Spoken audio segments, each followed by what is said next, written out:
अस्सलाम वालेकुम दोस्तों, कीअं आहियो? उमेद है सब ठीक ठाक हूंदा। दोस्तों, अॼो के वीडियो में असां जावेद बलोच जी तव्हांखे स्ट्रगल जेकी उन जी हिन वक़्तु हली रही आहे, यानी जेकी हिन मीडिया में हिन वक़्तु स्ट्रगल करे रहियो आहे, उन बाबति अॼु ही वीडियो ठाहियो आहे।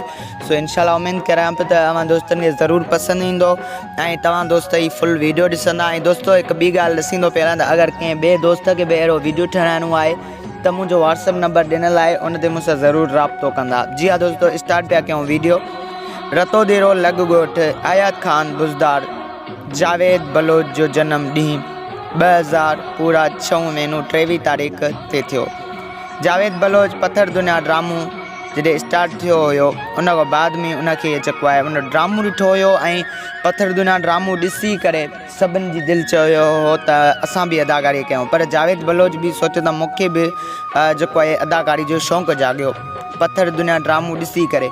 उन खां बावजूदि कुझु मजबूरनि जे करे रतो देरो जावेद बलोच खे छॾिणो पियो, छो जो 2010 में हुन राश जैकमाबाद शहर में कई ऐं उन खां बाद शहर जे माहौल खां परे थी करे ड्रामनि में अचण लाइ हुन स्टेज ड्रामा कया ऐं केतिरनि ई फिल्मनि में हुन जेको आहे अदाकारी कई आहे। जी हाँ दोस्तों, जावेद बलोच 2010 में स्टेज ड्रामो भरणु शुरू कयो, मतिलबु पत्थर दुनिया ॾिसी करे ऐं उन खां मुतासिर थी करे ऐं जावेद बलोच जेको आहे 2010 खां वठी ड्रामनि में कमु शुरू कयो आहे ऐं लाड़काने शहर में ऐं ॿियो शिकारपुर शहर में ऐं वरी कराची जैकमाबाद ऐं केतिरा ई मतिलबु शहर जेके आहिनि सिंध जा, उन्हनि में हे टीवी स्टेज ड्रामो करे चुको आहे। जी हाँ दोस्तों, जावेद बलोच काफ़ी ड्रामा जेको आहे हिन वक़्तु ताईं करे चुको आहे ऐं हू हिन वक़्तु स्ट्रगल जी वक़्तु आहे, हुनजो स्ट्रगल हली रहियो आहे।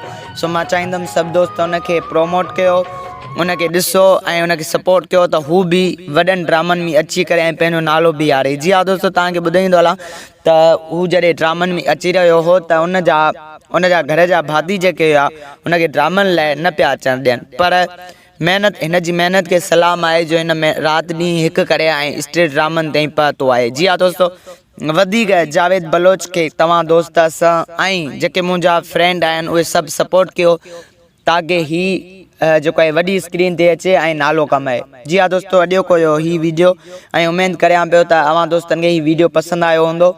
ऐं दोस्तों, अगरि तव्हांखे बि पंहिंजी ज़िंदगी ते ऐं जेको आहे असांजे पेज ते या को बि वीडियो ठाहिराइणो आहे त मुंहिंजो व्हाट्सअप नंबर ॾिनल आहे, उन ते सभई दोस्त मूंसां राब्तो रखंदा।